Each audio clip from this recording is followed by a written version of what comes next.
Selamat siang semuanya. Di sini saya akan mempresentasikan proposal penelitian saya, di mana yang akan menjadi partisipan saya adalah orang tua saya sendiri.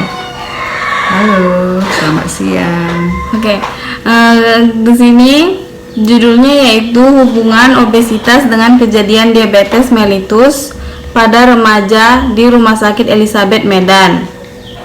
Adapun subtopiknya yaitu 1.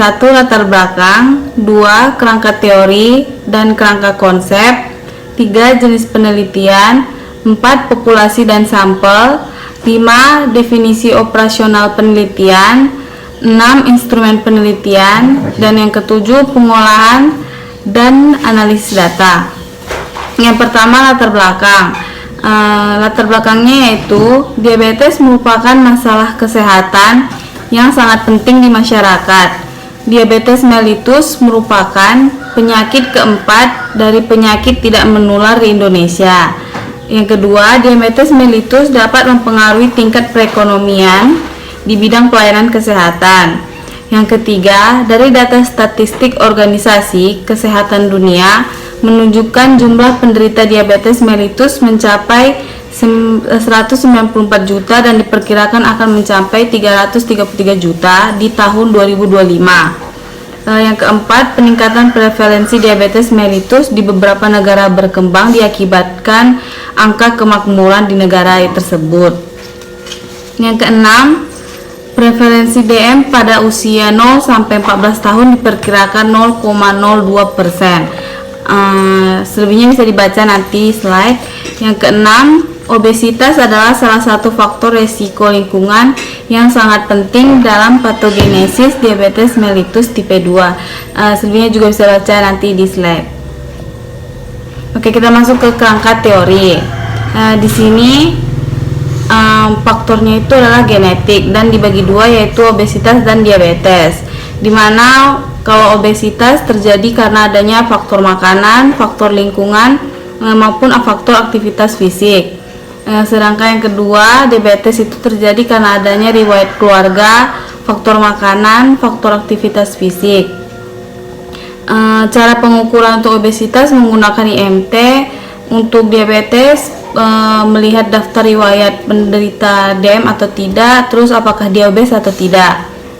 Kerangka konsep di sini, variabel bebas saya menggunakan obesitas, variabel antara orang dengan berat badan lebih, variabel terikat yaitu diabetes mellitus, variabel pengganggu umur dan jenis kelamin. 3. Yaitu jenis penelitian. Desain penelitian yang digunakan adalah penelitian survei analitik dengan rancangan cross sectional. 4.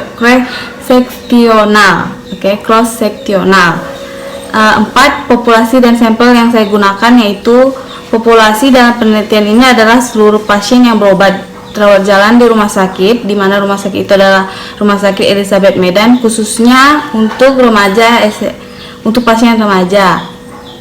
Yang kelima, definisi operasional. Bisa dilihat di slide, itu penjelasannya, definisinya, dan saya akan mulai baca dari cara ukur. Untuk diabetes mellitus sendiri, cara mengukurnya itu berdasarkan diagnosis dokter di Rumah Sakit Elizabeth Medan.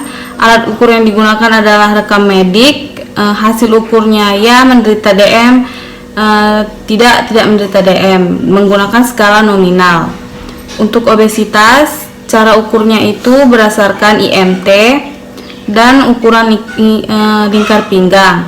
Alat ukur yang digunakan adalah checklist. Hasil ukurnya mengalami obesitas, tidak mengalami obesitas. Skalanya adalah skala nominal. Yang indeks massa tubuh atau IMT, cara ukurnya itu diukur pada saat responden datang berobat ke Rumah Sakit Elizabeth Medan. Alat ukur yang digunakan adalah timbangan berat badan.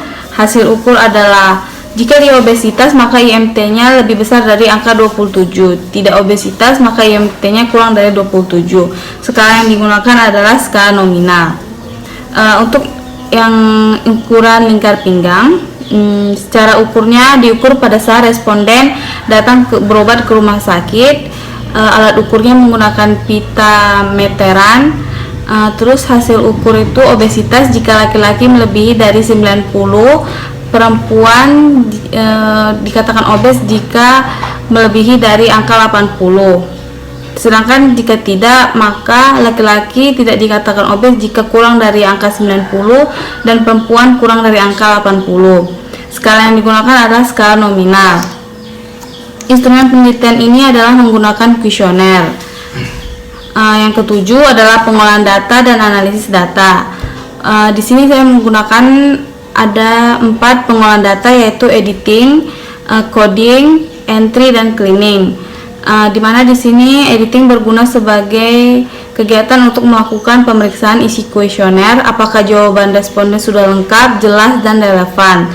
Coding merupakan kegiatan untuk meneliti kembali apakah data sudah cukup baik sehingga dapat diproses lebih lanjut.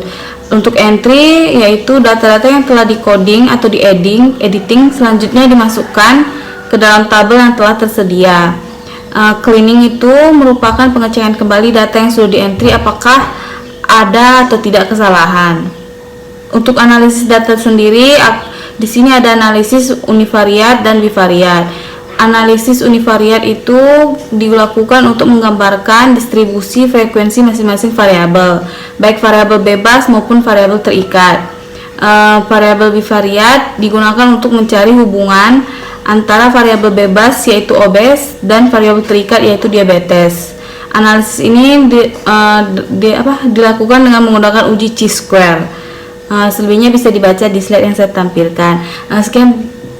Sekian presentasi yang saya sampaikan. Jika ada pertanyaan. Ya, terima kasih.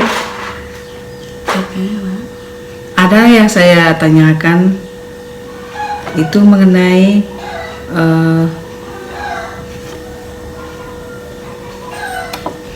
bagaimana dikatakan seseorang itu obesitas. Obesitas tadi kan ada pada laki-laki, ada pada perempuan. Jadi bagaimana kita melihat seseorang itu dikatakan obesitas? Kalau obesitas pada laki-laki berapa, obesitas pada perempuan berapa? Jawab. Jadi kalau perempuan, laki-laki itu dikatakan obes, itu ada perhitungannya.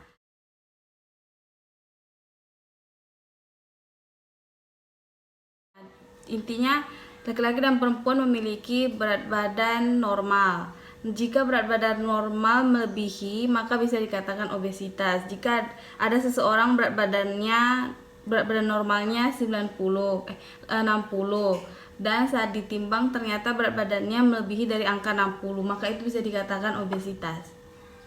Jadi kalau laki-laki berapa tadi? Laki-laki 90, perempuan 80. Oke, cukup di situ aja lah saya tanyakan dalam hal penelitian ini. Terima kasih. Sekian dari presentasi saya. Jika ada kata-kata salah kata, saya mohon maaf dan sampai jumpa lagi. Bye bye. Matur nuwun.